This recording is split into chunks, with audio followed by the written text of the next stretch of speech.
আসসালামু আলাইকুম সকলকে। আমরা স্থানাঙ্ক জ্যামিতি পড়তেছিলাম, এটা 11.1 এর শেষ ভিডিও। তো এই পর্বে আমরা যে টপিকটা নিয়ে আলোচনা করব সেটা হচ্ছে মধ্যবিন্দু নির্ণয়। মনে করি আমাদের কাছে একটা রেখা দেয়া আছে, যে রেখার এই বিন্দুটা হচ্ছে পি, যার স্থানাঙ্ক হচ্ছে x1, y1, এবং অপর প্রান্ত বিন্দুটা হচ্ছে কিউ, যার স্থানাঙ্ক হচ্ছে x2, y2। এখন কোন রেখার দুইটা প্রান্ত বিন্দু দেওয়ার পর যদি ওই রেখার মধ্যবিন্দুর স্থানাঙ্ক নির্ণয় করতে বলে, তাহলে কিভাবে নির্ণয় করব? তো আমরা প্রথমেই ধরে নেব, মনে করি এটা হচ্ছে এই রেখার মধ্যবিন্দু, মধ্যবিন্দুটাকে এম ধরলাম। তো এম এর স্থানাঙ্ক কি হবে? এম এর স্থানাঙ্ক হবে প্রান্তবিন্দুর ভুজদ্বয়ের গড় এবং কোটিদ্বয়ের গড়, অর্থাৎ মধ্যবিন্দুর ভুজ হবে x1 plus x2 divided by 2, এবং মধ্যবিন্দুর কোটি হবে y1 plus y2 divided by 2। এবার আমরা এই প্রশ্নটার দিকে একটু তাকাই। বলে দিচ্ছে একটা বৃত্তের কেন্দ্র হচ্ছে 2,4 এবং ওই বৃত্তের একটি ব্যাসের প্রান্তবিন্দু 4,6। তাহলে ওই ব্যাসের অপর প্রান্তবিন্দুটা নির্ণয় করো। আমরা একটু চিত্র এঁকে বোঝার চেষ্টা করি। মনে করি এটা হচ্ছে সেই বৃত্ত, বৃত্তর কেন্দ্র দেয়া আছে আমাদেরকে 4,6, সরি বৃত্তের কেন্দ্র হচ্ছে 2,4।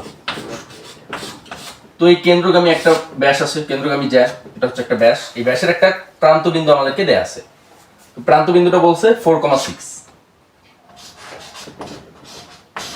এই জ্যায়ের অপর প্রান্তবিন্দুটা আমাদেরকে বের করতে বলছে।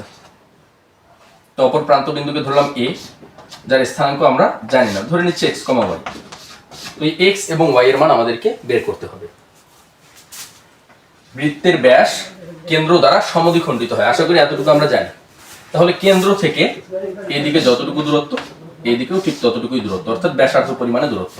তো এখান থেকে আমরা বলতে পারি xy এবং 4,6 বিন্দুর মধ্যবিন্দু হচ্ছে 2,4, আর মধ্যবিন্দুর সূত্র থেকে আমরা বলতে পারি 2,4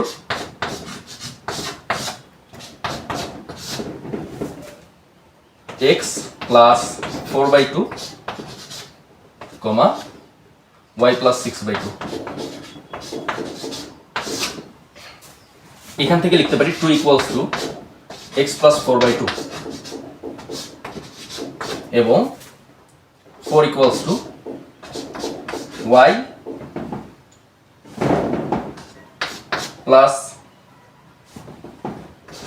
প্লাস 6 ডিভাইডেড বাই 2। সুতরাং x ইকুয়ালস টু 0 এবং y ইকুয়ালস টু 2। অতএব এ বিন্দুর স্থানাঙ্ক হচ্ছে 0,2। আশা করি বুঝতে পারছি। এবারে আমরা এই মাত্রা একটু দেখি। প্রশ্নে কি বলছে? পি বিন্দু থেকে y অক্ষের দূরত্ব এবং কিউ বিন্দুর দূরত্ব সমান। তো প্রমাণ করতে বলছে যে এটা সমান সমান 0। আমরা বিন্দুগুলো আগে দ্বিমাত্রিক কার্টেসীয় স্থানাঙ্ক ব্যবস্থায় বসায় দেখি কি আসে।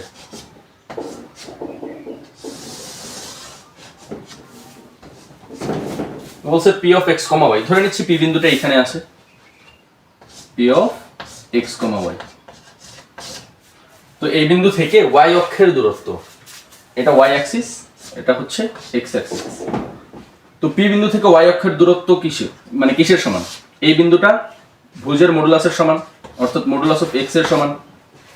আচ্ছা, এরপর বললো p বিন্দু থেকে y অক্ষের দূরত্ব এবং কিউ বিন্দুর দূরত্ব। কিউ বিন্দুর স্থানাঙ্ক কত? 3,2। তাহলে x অক্ষ বরাবর 3 একক এবং y অক্ষ বরাবর 2 একক যাবে। x অক্ষ বরাবর 3 একক, 1 একক, 2 একক, 3 একক, এবং y অক্ষ বরাবর 2 একক, 1, 2। তার মানে এইখানে বিন্দুটা পাওয়া যাচ্ছে, এটা হচ্ছে কিউ অফ 3,2। তাহলে p বিন্দু থেকে কিউ এর দূরত্ব এবং p বিন্দু থেকে y অক্ষের দূরত্ব সমান। তো ওখান থেকে আমরা লিখতে পারি pq is equals to modulus of x। pq মানে কত? x minus 3 whole square plus y minus 2 whole square এর root over x minus 3 whole square plus y minus 2 whole square equals to modulus of x। তো উভয় পক্ষে বর্গ করে দিই। বর্গ করলে স্কয়ার রুট চলে যাচ্ছে, থাকতেছে x minus 3 whole square plus y minus 2 whole square, আর মডুলাস অফ x কে বর্গ করলে x স্কয়ারই পাওয়া যাবে। আচ্ছা, এরপর যেহেতু প্রশ্নের মধ্যে আমরা দেখতে পাচ্ছি এরকম বর্গরাশি নেই, আলাদা আলাদা ভাবে আছে, তাই আমরা সূত্র বসাই দেবো একবারই। তাহলে x মাইনাস 3 হোল স্কয়ারকে বর্গ করলে x square minus 6x plus 9 plus y minus 2 কে বর্গ করলে পাই y square minus 4y plus 4 equals two x square. উভয় দিক থেকে x স্কয়ার কে কেটে দিই, তাহলে আমাদের কি পড়ে থাকতেছে y square minus 4y minus 6x plus 13 equals to 0, যা আমাদেরকে প্রমাণ করতে বলছিল। সো প্রমাণ করে ফেললাম আমরা। তো এতটুকুই ছিল আজকের পর্বে। এর মাধ্যমে আমাদের 11.1 অনুশীলনী শেষ হলো। এরপরে